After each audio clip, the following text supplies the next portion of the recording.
The living room reeked of alcohol and perfume. His wife was riding her own father, grinning like she was flaunting his failure. The bills in his hands cut into his chest like blades. Mortgage interest piling up faster than his heartbeat. Car loans blaring like alarms.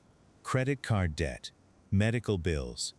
Tuition flooding his life like a tidal wave. In the corner, his child cried for piano lessons, and he hesitated even about dinner. He collapsed onto the floor, darkness filling his vision.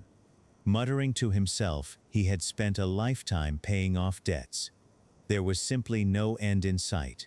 In that moment, he realized mere endurance, repression, and procrastination would only let life swallow him whole.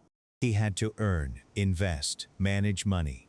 Or the next second, he wouldn't even have his dignity left. Look at what this mindset does in real life. You sit at your kitchen table, open your banking app. You stare for 3 seconds, then close it. You tell yourself that next payday will reset everything. You skip dining out, delay replacing worn shoes, compare grocery receipts, shuffle numbers between accounts, acting like these moves alone are progress.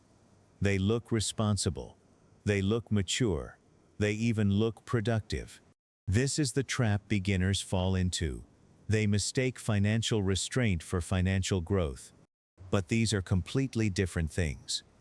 One is defensive, the other generative. One has a ceiling.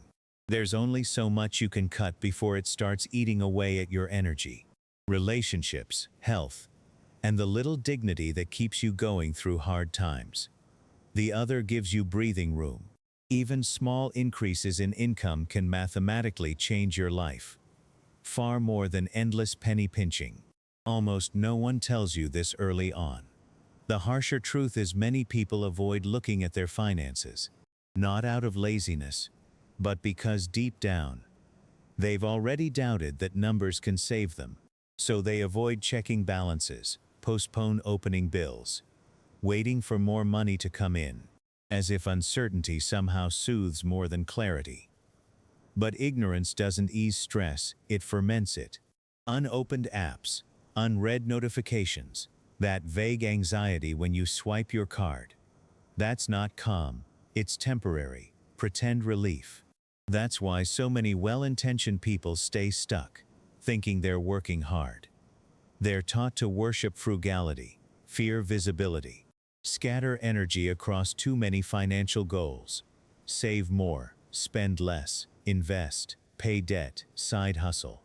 Build an emergency fund, learn the market, repair credit, help family, stay calm, be patient, be perfect. No wonder they freeze, no wonder they quit before any compounding can take effect. It's not that they don't care, it's that their starting map is wrong. If this sounds harsh, good, it should. False comfort is expensive. Believing wealth begins with endless sacrifice traps hard-working people in a loop. Not moving forward, just surviving more neatly. So before talking strategies, tools, accounts, or habits, we must first shatter the most dangerous beginner fantasy. Wealth comes mostly from saving, it doesn't. The more you cling, the more you mistake action for escape. Ask yourself, could those money habits you call responsible actually be shrinking your possibilities? Here's the brutal arithmetic almost no one does. People call themselves disciplined, but the numbers say otherwise. They spread energy across too many goals, strip life of joy, buy the cheapest options, then try to build a future on one paycheck. Strategy? No. It looks like financial fragility disguised as responsibility. First trap, too many goals. If your money tries to do 10 things at once, it does none well. Rent, debt, emergency savings, investing, travel, clothes, classes, a better laptop, car repairs, helping family. On paper, it's ambitious. In reality, every category is hollowed out.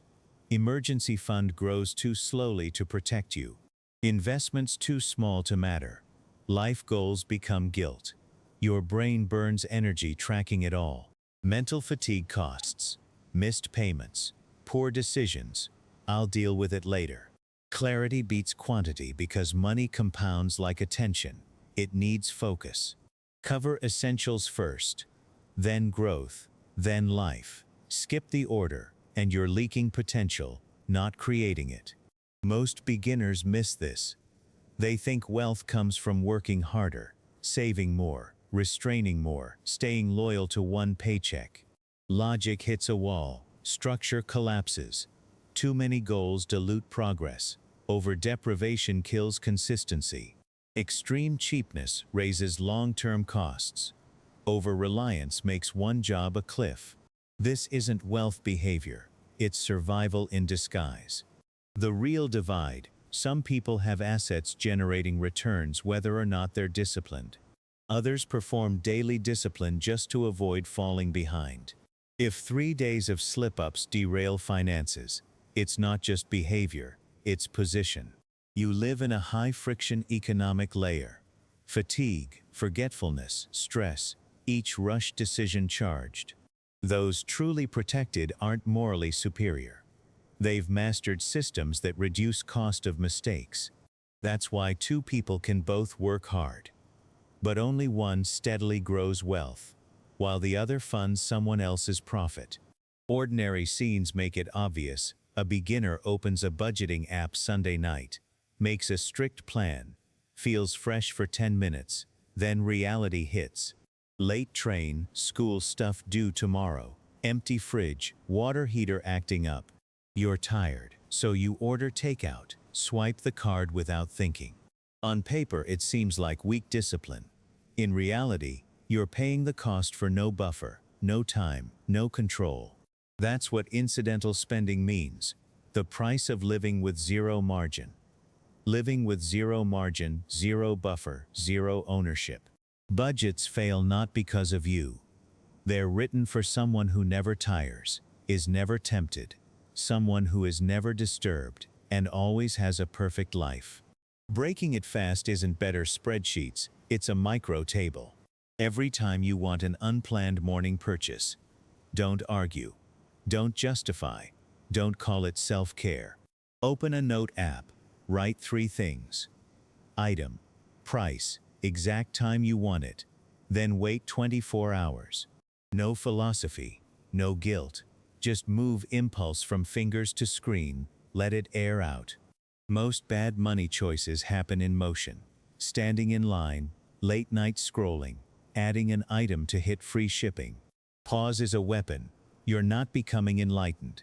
You're training your nervous system to survive the gap between want and buy. If you've made it this far, your goals should look different. Not impress friends who won't pay your bills. Not mimic someone else's investment advice. Not wait for perfect markets, perfect paycheck, perfect self. You don't need miracles. You need a system that works when you're tired, tempted, stressed, a little scared. That's survival. Set the endgame smaller, more real. Imagine rent paid, chest no longer tight. Car makes weird noise, just annoying, not catastrophic.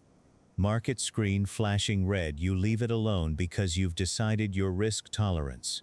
Friend sends a can't miss opportunity, you say to send the details.